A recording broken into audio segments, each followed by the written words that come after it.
It's great to be here. And I don't know about you, but I think there is a real sort of spirit of optimism and energy in the air, regardless of the decision that we have to take today in relation to the final stage of opening up. You can just feel that energy and vibrancy returning. And you see a place like this in the heart of London that has been renewed over the past 20 years, and tech has been at the heart of it. And that really fills me with a sense of hope for the future. And I really think whatever happens, it feels like we're through the worst of this terrible crisis. And it really is a pleasure to be here. And it's a pleasure to have seen how CogX has grown even in the past 3 or 4 years that I've been involved with you, going from strength to strength like so much of the tech sector in this country. And indeed, so much has changed since I spoke just last year here. Back then, absolutely everything was virtual. I think we are still sort of feeling our way through the experience of being back in the rooms with people. But the idea of having even 30 people in a room like this would have seemed extraordinary a year ago.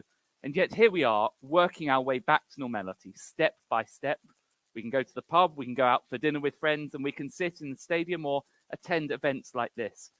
But it's really important to remember that all of this would not have been possible, and we simply would not have been here today without the power of human ingenuity.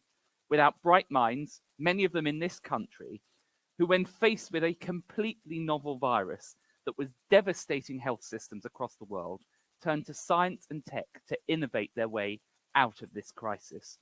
Through genome sequencing, through mRNA and other groundbreaking vaccine technologies, these innovators turned COVID into something that brought life to a standstill, to something that we can hopefully live with in the long term. Humans have, of course, long innovated their way out of adversity, and now it's time for tech to take on one of the greatest challenges that we face as a global society. Of course, as you know, in 2019, the UK became the first major economy in the world to commit to bringing all greenhouse emissions to net zero by 2050. It is one of the most ambitious targets in the world. And of course, government alone cannot deliver on this. We need the smartest thinkers and the most audacious entrepreneurs to help us get there. So today, we are officially booting up our fight against climate change with a new Tech Zero Taskforce, made up of 16 of the UK's biggest and most innovative tech companies. They range from Bulb to OLIO to Starling Bank to Revolut. And between them, they have transformed energy, banking and healthcare and used tech to tackle the problems we face, like food waste. Now, they're going to engineer, hack and code their way back to lower emissions. Their aim is to get 1,000 UK companies to sign up to net zero, the pledge that we have made before COP26 summit in November, and to speed up the UK's race to net zero. And today, I can confirm that the telecoms giant Vodafone is officially on board, as are Monzo and Oak North. And I really do hope that this marks a turning point in our fight against climate change. And it's right that the tech industry, as ever, leads the charge. First, like the rest of it's an existential threat to the interests of these businesses. You really do need to act. But it's also, I hope you agree, in tech businesses, economic self-interest to do so as well. Just the energy efficiencies alone that come from the green investment that are expected to unlock billions of pounds to companies, according to some estimates. Think about the value that brings. And that's not counting the revenue opportunities from low carbon goods and services. So the digital drive to net zero is also an economic one, and I believe a profitable one. And it's no accident that the green tech revolution is kicking off here in the UK, the tech capital of Europe. We're by far the biggest tech the biggest hub for tech firms and for venture capital funding. And I know we were discussing this earlier. Unicorn is one of those slightly hackneyed phrases now, but we are home to 99 unicorns and counting. And of course, as you were saying, Charlie, the government is pushing an unashamedly pro-tech agenda for the coming years so that we can continue to attract top talent help our brilliant tech firms grow, and use digital innovation to fuel an era of tech growth. And I do believe that we are already seeing this golden age for UK tech. But my aim today, as the Tech Zero Taskforce comes together for this first time, is to make clear that you have this government's full support. I'm keen to know what more we can do to help you achieve your goal, and how government can throw its backing behind some of the most talented people in tech and tackle one of the greatest challenges of our time. So that's the ambition that we're setting out today. And without further ado, I'll hand back to you, Tabitha. Thank you. Minister, we're so lucky.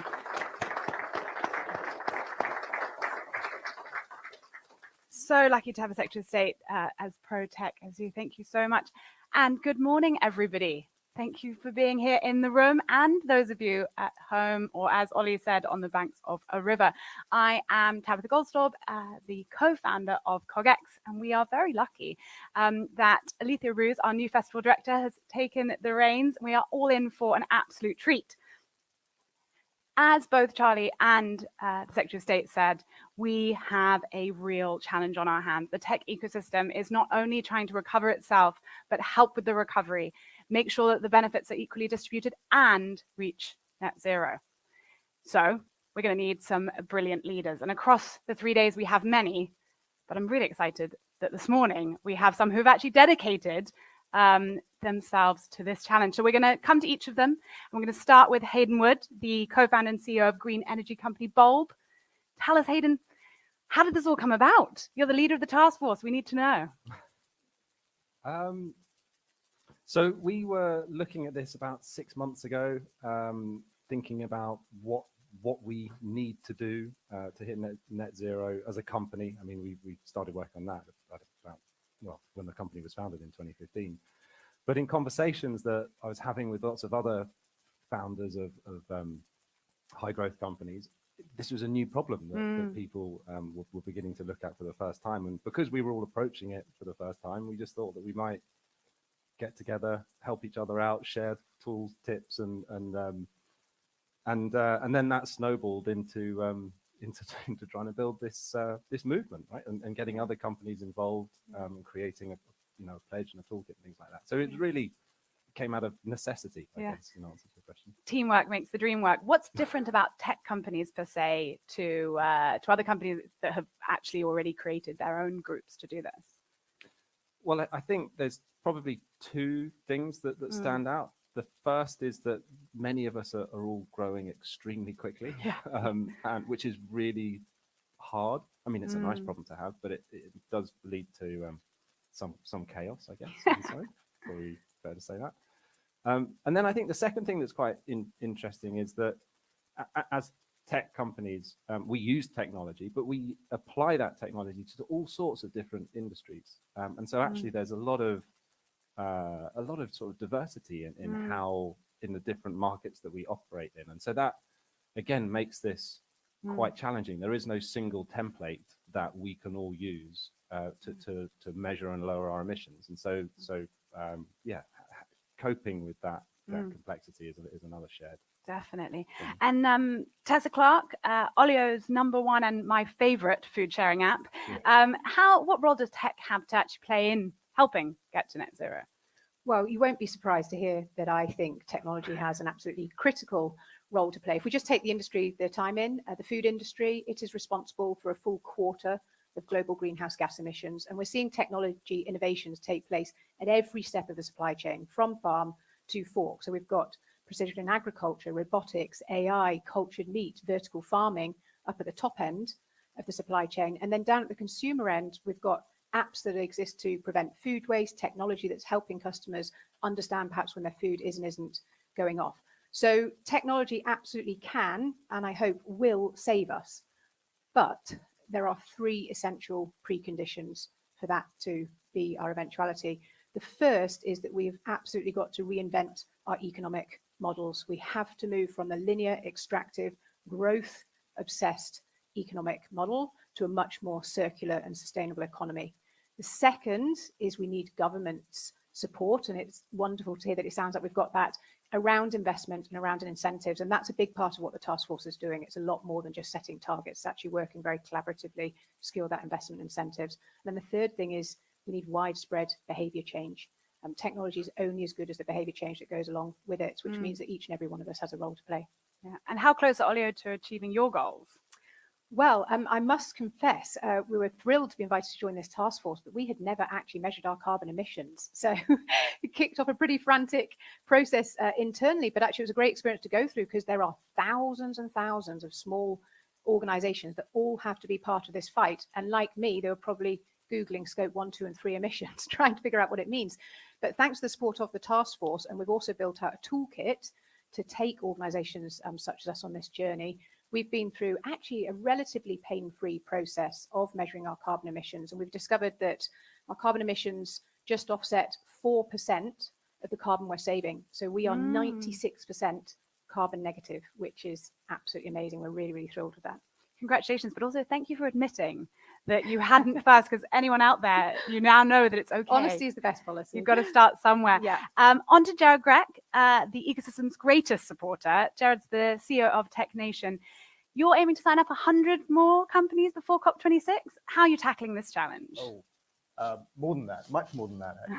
Okay, Hundreds good. and hundreds and hundreds. So that's right. So we're really excited to be working with Bob and a fantastic, distinguished panel of companies that have helped make this a reality. And it's a reality because it's such a crisis. And so we're really, really keen to see as many companies sign up. And as Tessa actually outlined, there are two things on the site that we went live with recently, just today, is obviously the pledge and ensuring that people commit to this publicly. And then secondly, a toolkit, which really helps kind of anybody really understand the slight complexity about carbon emissions and how much you actually emit, how much your suppliers could emit, and understanding that sort of interlinking that you need to think about as a company. So we're really excited. We're already looking at hundreds and hundreds of companies. We're clearly very much involved in lots of networks. We have an alum of over 1,000 companies, and we begin today. And we'll obviously be talking to lots of venture capitalists whose portfolio of companies would be just 1 second. Thank you so much. Is that better? Yes. Okay, great.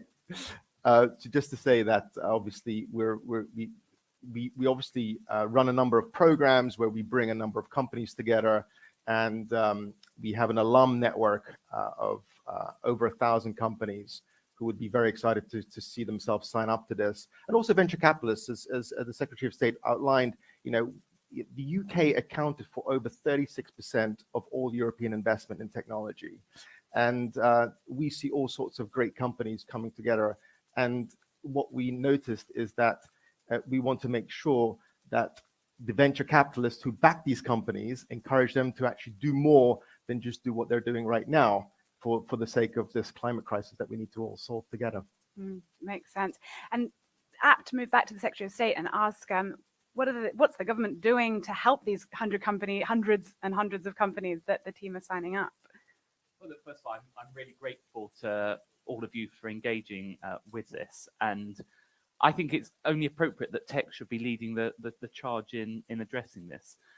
You're at the forefront of innovation across the wider economy. And I think for most people, the climate change emergency we're facing is the number one political and sort of existential crisis we're facing. So it's great that you're bringing your skills to bear.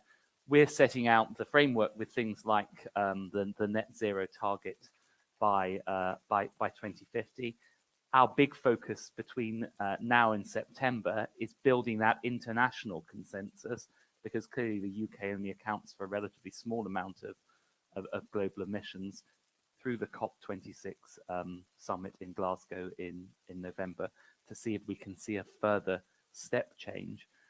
But I think what the government is also doing in this period is demonstrating that the UK is showing sufficient ambition and commitment with things like phasing out of coal, moving more quickly towards phasing out of non-electric vehicles in the transport network. And I think if we can also show this progress in the tech sector, it's another way of building that momentum. It's already there, but we just need to accelerate it more and more. And I think certainly when I discussed this with the Prime Minister, one of his big passions is not seeing this as a sort of net zero sort of sum gain situation whereby we have to make ourselves poorer in order to save the planet.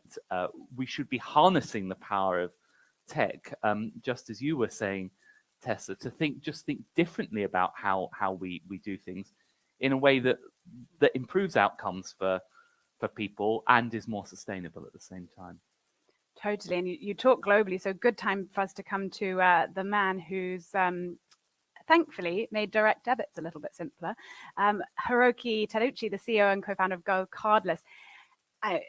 Hayden already said, like, you're growing super fast and then you're asked to do something else and you're global. Like, what are the kind of challenges you're feeling, and how are you addressing them, but how can you help the others address them too? Yeah, I mean, I think for us, the Tech Zero Taskforce is coming at the exact right time because our company is growing very quickly. We are expanding globally. So we're now about 600 people, about a third of the team outside of the UK. And that, as you can imagine, brings new challenges, right? All of a sudden, you're having to collaborate with people all around the world. You're having to travel more. And, that brings new challenges. I think also, from the timing of, everything that we've been going through over the last 18 months with the coronavirus, we've had to change the way that we operate. Over half of our team has actually joined post-lockdown. So we've never actually met in person. And so, we have this opportunity to rethink how we work, how we interact with each other, which can obviously have a massive impact on the emissions that we have. So, I think for us, one of the big challenges is, to Tessa's point, about measuring things. Like we'd never really thought about this explicitly. And so, what we're really excited about is starting to think about this in a more structured way, having a clear sense of, okay, well, what is it that actually determines our emissions? How do we measure it? And then, I think the other thing that's super important is that, as we go through this, we're committing resource to it, right? It's, there's a lot going on. As Hayden said, it's hard growing a company and scaling it quickly. And so, having people in the team that are focused entirely on how do we get our emissions down? How do we get to net zero? I think that it's a kind of a question of focus, and then also rethinking some of the ways that we operate. And, now's a perfect time for that. Perfect time for that. And what do you think the big banks can learn from the fintechs in this space? Well, I think there's probably a little bit early for that, given that we're still just embarking on the journey. But I think one of the big advantages that we have as high growth companies is that we're still early on in our journey, right? We're not tens of thousands or hundreds of thousands of people. We don't have these massive footprints already. And so we can put in place the mechanisms and the way of thinking about this in a way that hopefully will massively reduce the emissions that we create over time. And so I think that, for us, we have a bit of a handicap in our favor. Yeah, you certainly do. Onto the man who's making us all money calm. We have Peter, the CEO of Moneysupermarket Group. Peter, how are you addressing this challenge? Yeah, well, we joined the group because we were already focused on reducing and measuring our carbon emissions. We became beyond carbon neutral in 2020, and our thoughts were going to net zero in 2030.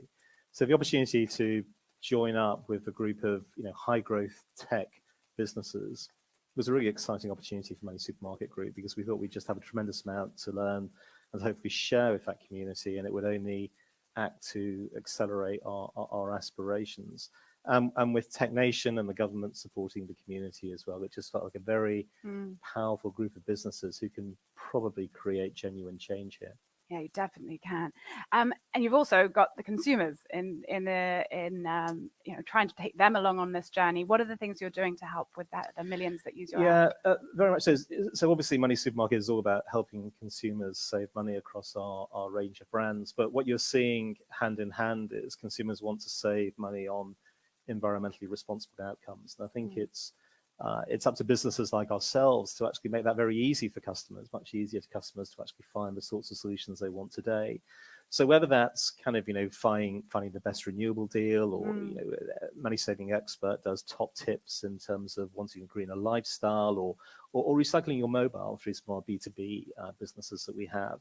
It's about trying to take friction out for the consumer and just enabling them to get to the lifestyle choice that they want to much easier as a consequence of our activity.